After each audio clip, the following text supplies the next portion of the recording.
We continue now at the top of Daf Yomi Gemara and Meseches Gittin. This is Gittin Daf 11b.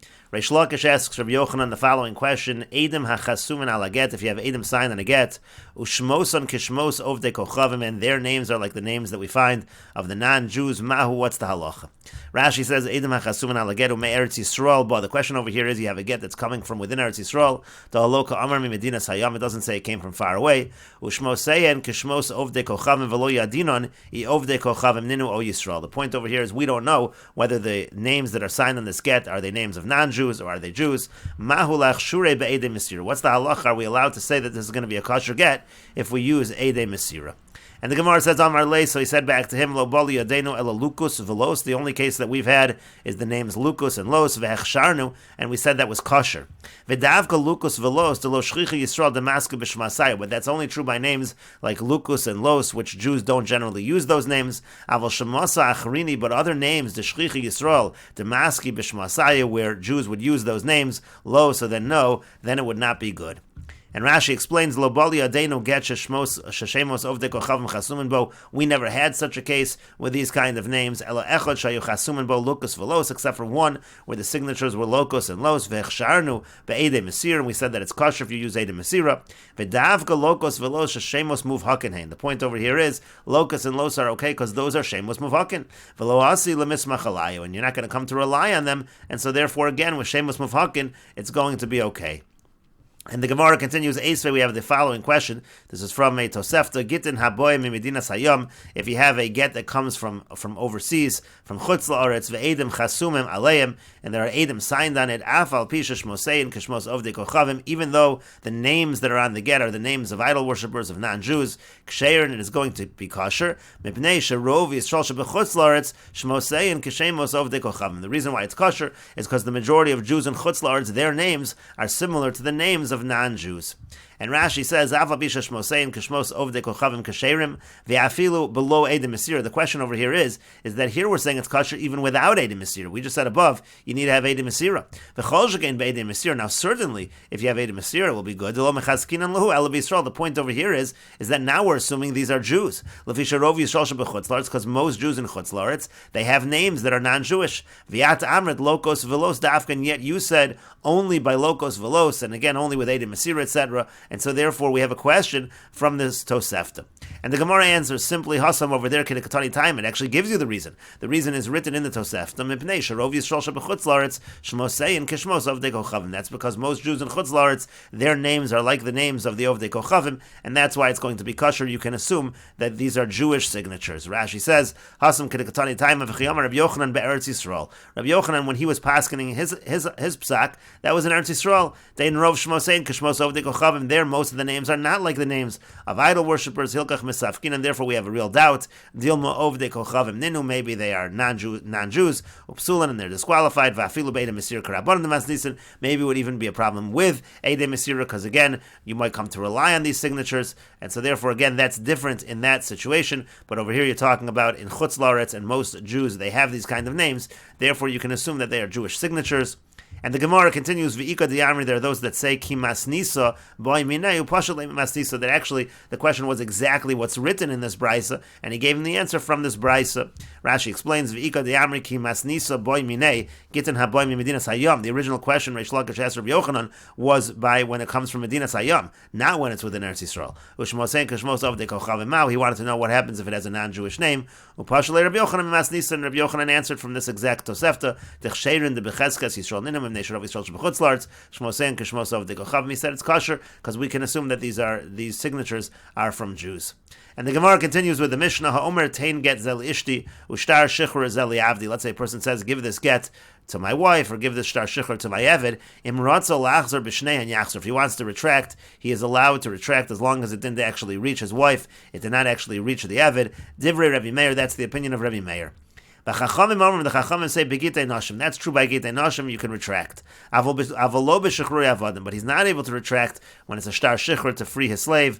Lafisha zachin lo adam shalo afanav, because a person is allowed to do something that's beneficial for someone even if it's not in front of him. Ve'in chavin lo el b'fanav, but you can't do something that's bad for the person unless it's in front of him.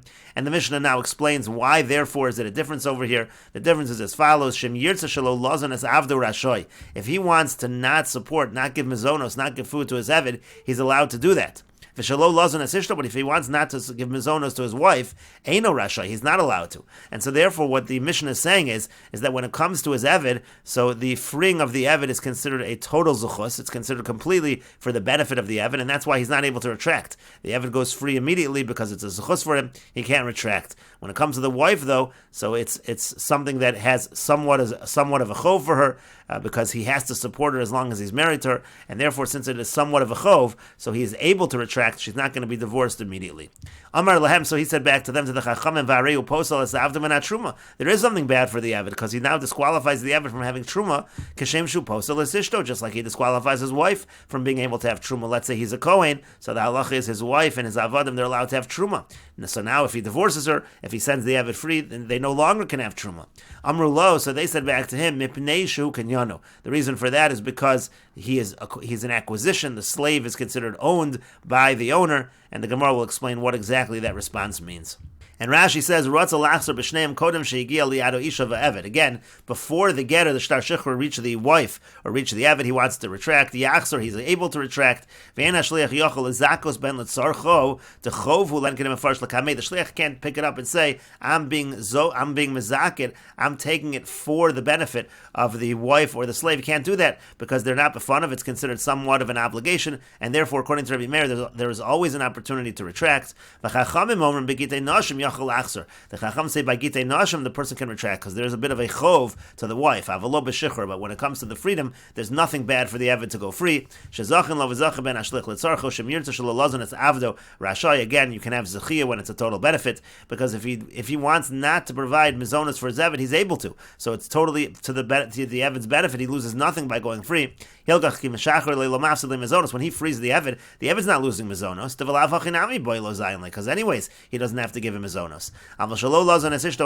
But to not provide mizonos for the wife, that's not permitted. Therefore, in that situation, if he's divorcing her, it actually does cause a loss of mizonos. But the Gemara says, the Mishnah rather says, but isn't it a chov because he's losing truma?